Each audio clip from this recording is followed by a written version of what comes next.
So theory is all about developing concepts and then putting those concepts in relationship to one another to answer the kinds of questions that we're asking.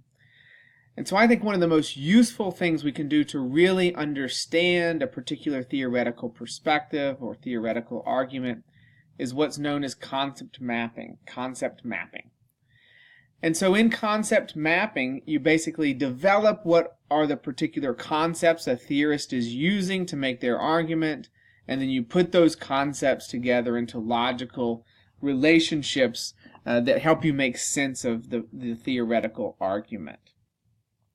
And I actually intend, this is something we're going to do with Durkheim, first with Durkheim, and then also with Marx and with Weber. So with all of the major classical theorists that we study, we're going to develop concept maps to make sense of their arguments. But I intend this to be a kind of broad skill that I could see you using in a variety of other courses that you're taking to help deepen your understanding of particular concepts and arguments that people are making and that those that you're reading are making. So what is a concept map? Well, it's just a way of linking together particular relationships between concepts. And this, again, is the essence of what theory is all about. So let me start by giving a couple of examples, and then I'm going to end with a set of steps that you can take to develop your own concept maps for each of the theorists that we're talking about. So if you were to ask the question, what produces good health, right? You might start by defining what good health is, and then defining a set of concepts that could help you think about producing the ways in which good health is produced. And so this is a concept map that does just that.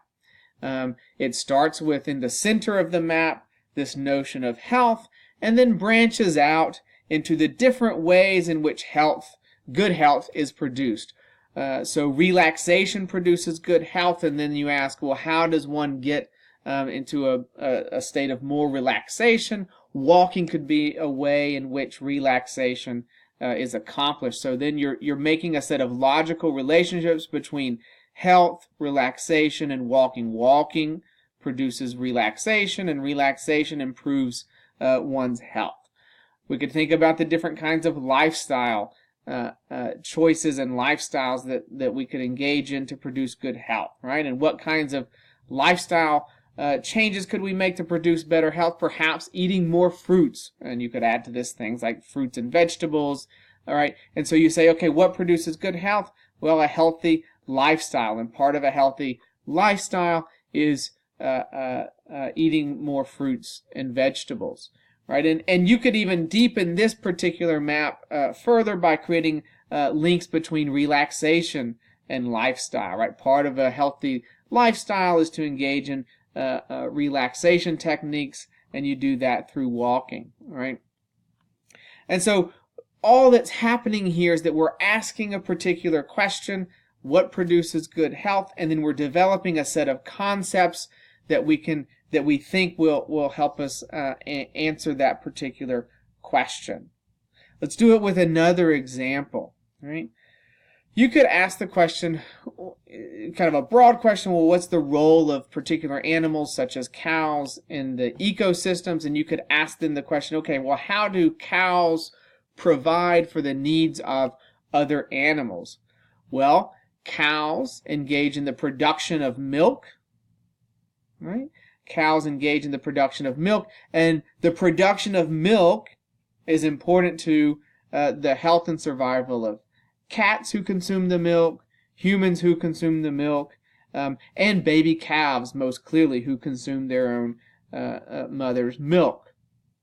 Right, so in that way, you can link together the production of milk from cows to the health and survival of other animals. Well, what else do cows do? Cows provide leather, right? The hides of cows provide for leather that can be used to produce the things that we use in our daily lives, such as purses, couches, coats, and so forth, right? So again, we're asking at first stage a kind of big question, well, how do ecosystems work together? Well, let's take a couple of or one particular animal and link it to the needs of others in that ecosystem. So how do cows provide for the needs of other animals? They produce milk and they provide leather. The milk is then used in the survival of other animals who consume that, and the leather is used to make the kinds of goods that other animals, particularly in this case humans, need for their own survival. So if you think about that, you can sort of boil this down into a set of steps one can take to develop particular concept maps. But you start with a question. You start with a big theoretical question. So what's the question that Durkheim is asking and trying to answer? He's asking, how are societies held together? What produces social order? That classic Hobbesian question that he's adopted, right? What is it that produces social order? Right? And that's the core question he's asking, and you can do the same thing for Marx later on, and you'll do the same thing for Weber. You ask what the theoretical question is, you develop that theoretical question, and then you list out the concepts that the theorist is using to answer this question. Now, I'm not going to give you the concepts because that's your key task in the concept mapping exercise. You then, once you've developed an exhaustive list of those concepts, you begin to map those concepts in relationship to one another. Literally sitting down and writing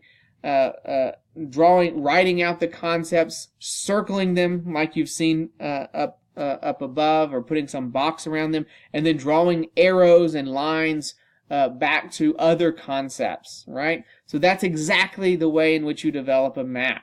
What's the core question? What are the concepts used to answer this question? How do those concepts fit in relationship to one another? How do we link those concepts together to answer the question that we're asking? So we're going to do this first with Durkheim, but keep in mind that we're going to do this with all of the major theorists that we're talking about. And if you have any questions about how to do this, please do not hesitate to let me know. Good luck.